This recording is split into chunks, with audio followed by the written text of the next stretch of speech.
answer, may eliminate. Ready? Question number 1. Sino ang nagkubrang alka? Si Nathan.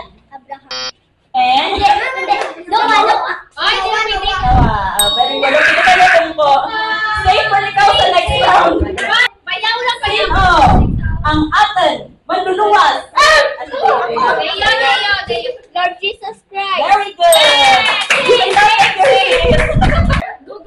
Sige, nakita ang Bible verse na for God to love the world. Nathaniel. For God to love the world. 3, 2, 1. Next, sino? Genesis 1:1. For God to love the world. Ano answer mo? Very good. Safe ko rin sa next round. Next question. Sino ang Trinity? Trinity. Ano? Ano? Trinity. God the blank, God the blank, God the blank. Sinong tatlo? Yung bata?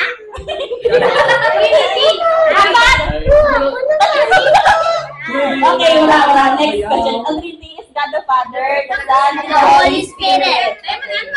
Next. Ano ang last book sa New Testament? Revelation. Correct. Same. Next question. Pila kabilog ang disciple ni Jesus?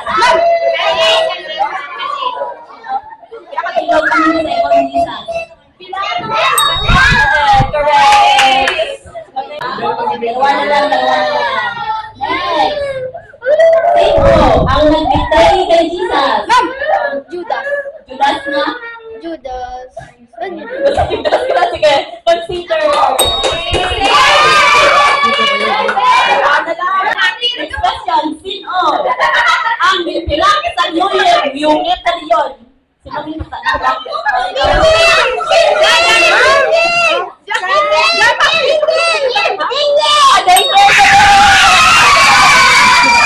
ang kanilin si Scarlett kasi ayaw kayo Scarlett. Okay.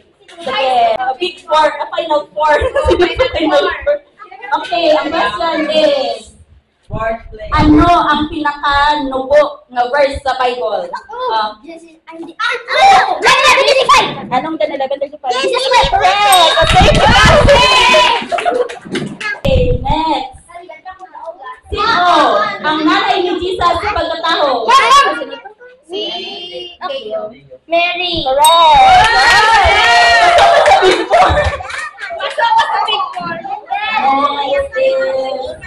Sino ang unang tao hinto ka? Ikaw.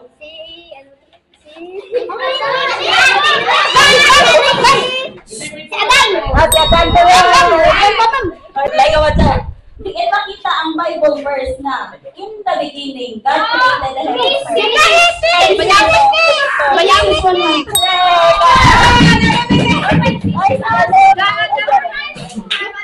okay. Ako, pinaka-budlay na question. Kung sino mo maka-answer, my cheese cream. Recite ang Bible verse na John 14:6. John 14:6. Jesus said unto him, I am the way, the truth, and the life. No one to meet until the Father but there is